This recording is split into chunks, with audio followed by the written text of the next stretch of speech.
Accuse me of stealing, I'll ruin your business and life. This little story of revenge is about how I got even with a former boss, and how I destroyed his and his business partner's life in the process. Many years ago I worked at an electronics repair store that will not be named. It was the only one in our smallish town, so everyone came there. I worked my way up from lowly tech to store manager in roughly 6 months. A few months after I made store manager, one of the owners, who you will call Dennis, insisted on bringing his nephew in as a part-time employee. Don't get ahead of me, Redditors. I initially didn't have any issues with the kid. He had come to the store on multiple occasions and we would all sit around in the back and talk. So again, I had no issues with bringing him on part-time. For a good month or two, the kid, who you will call Kevin, busted his behind. Did everything right. He could solder an HDMI port on a PS4 in minutes. One less thing for me to do. Profits for the store were skyrocketing and things seemed rather fine from where I was standing. I was due to make a fairly large bonus that year as long as the store kept turning the amount of money it was turning. I figured at this time, we could make Kevin our assistant manager and I could go back to doing paperwork, inventory orders and such, and leave the running of things to him. Well, mistakes were definitely made. I had a bad habit of writing down my login PIN because Dennis and his business partner Jay were idiots and wanted the PIN to be 9,347,893,247,349 digits long. These PINs were required to access everything from sales data to the cash register and more. Anyway, around the time that I was turning over the majority of stuff to Kevin to do, I also started taking classes at the local university. So again, me being the idiot that I was, would leave to go to class before coming back and finishing my shift. Dennis and Jay were fine with this as long as I left someone competent in charge. Fast forward to the end of the month when accounts receivable numbers were run. And wouldn't you know it, we were short by thousands that month. I discussed everything with Dennis and Jay and we assumed it was a computer glitch. There was no way after almost a year of working there that the numbers were off. I had never had this happen before. The next month we were once again off. It was around this time that Dennis and Jay came to me and started accusing me of stealing from them.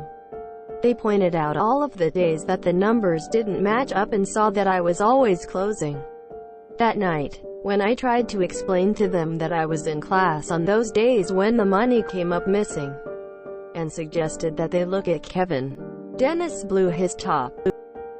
He said, how dare I accuse his nephew of anything, that it was my PIN used to access the register, etc. Needless to say, I was fired. Luckily they didn't call the cop because, in Jay's words, I had made them a boatload of money. Plan. A couple of years had passed since I was working there. I graduated college with a degree in business and had moved on with my life, or so I thought. One night while I was out at the store, I heard from behind me, "Yo thief." Quote. As I turn around I see Kevin and Dennis with a shish-eating grin on their faces. I shrug it off and walk away, continuing to hear their childish taunts. While in my car, I began to formulate a plan. I was going to crush these mother-effers no matter how long it took. It took me 2 months of planning, but finally I figured that I would use my social engineering skills and my business savvy to completely crash their business. I broke the HDMI port on my PS4 on purpose and took it in to have it fixed. Kevin and the girl that had started there a few weeks earlier were the only two working. Kevin: hey, welcome to such and such. Oh, it's you, thief. What can I help you with? Me: first off, you can stop calling me that. You and I both know it's bullshit. Kevin: sorry dude. Dennis told me to call you that.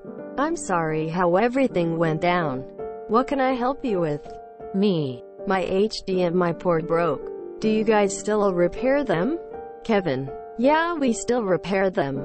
It's $115 me. Damn, you guys went up in price. Good on you. So, how's everything been since I left? Kevin. You mean since you were fired for stealing? Me. Yeah, whatever. We both know that's bullshit. I knew Kevin was trying to impress the girl, but didn't care at that minute. We'll come back to her. As I glanced around, I saw that they had added some new things to the store, including OtterBox cases and such. Me. Whoa, that's new. How did you guys manage to get in with OtterBox? Kevin. Oh, we didn't. They kept turning us down. So I found a Chinese distro. We get them for $5 and sell them for $30. Me thinking to myself, this dude loves to blab. I need him to keep it up. Me. So, how much have the prices gone up on other things? Kevin. Oh, quite a bit actually. You thought you were turning this store profit. Let me show you something. He showed me their new price list, which was insane on the pricing and also a big mistake. Revenge is mine. I never believed in ripping anyone off. So I always convinced Dennis and Jay our pricing was fair, and that they didn't need to charge a lot for repairs. Since they were the only game in town, they had everyone by the balls. After the work was finished, I said goodbye and made sure to wave to the girl as I walked out. This is when my plan really went into motion. I had everything I needed to crush these mother-f-curs, all except a building. The next day I looked around for a location to begin to dismantle their monopolistic hold on the town. As luck would have it, a location right across the street from their store was coming up for rent. I quickly signed the lease and began to distribute flyers letting the town know about our coming grand opening. On the flyer I was offering 90% off the first repair. Basically I was doing the work for free, just all they had to do was pay the part price. Opening day comes and I have 60 people there to get repairs, ranging from iPhone screen repairs to simple PC tune-ups. This went on like this for months. Sure, I was taking a loss on the building rent, but this being a smallish town, the rent was easily manageable. After things started to settle down and business became steady, Dennis and Jay started losing massive business due to the new guy in town. They still hadn't realized it was me. Jane walked in as I was closing up shop. Jane, if you recall, was the girl who worked for Dennis that Kevin was trying to hit on. Apparently she had been let go that night and was looking for another job.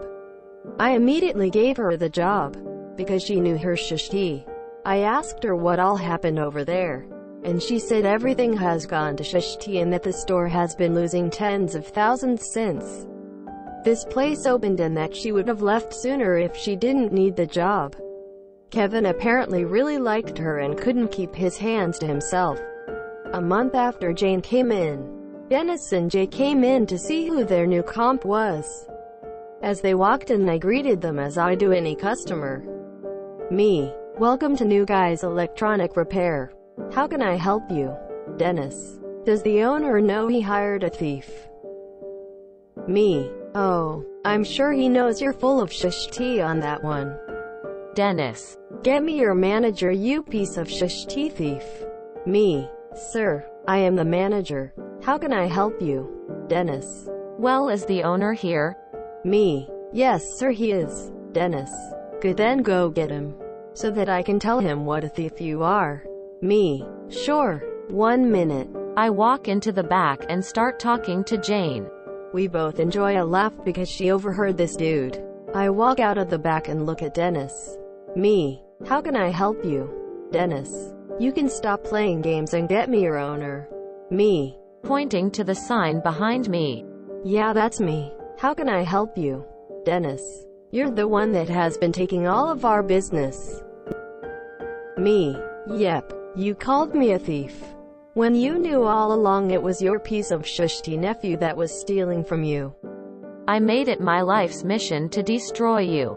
The day you and Kevin called me a thief in the store, you couldn't leave well enough alone. Jay. You mean to tell me that this is his fault?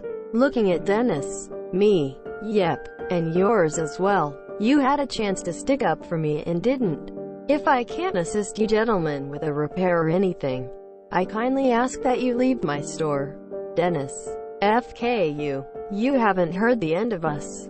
This quite literally cracked me up. The dude trying to talk tough. I laughed as they stormed out of my store. About this time, Jane came from out of the back area and dropped her phone. I bent down to pick it up and noticed that it was the fake OtterBoxes that the other store was selling. I made an anonymous tipped OtterBox regarding them selling counterfeits. Boy, let me tell you, OtterBox doesn't King play.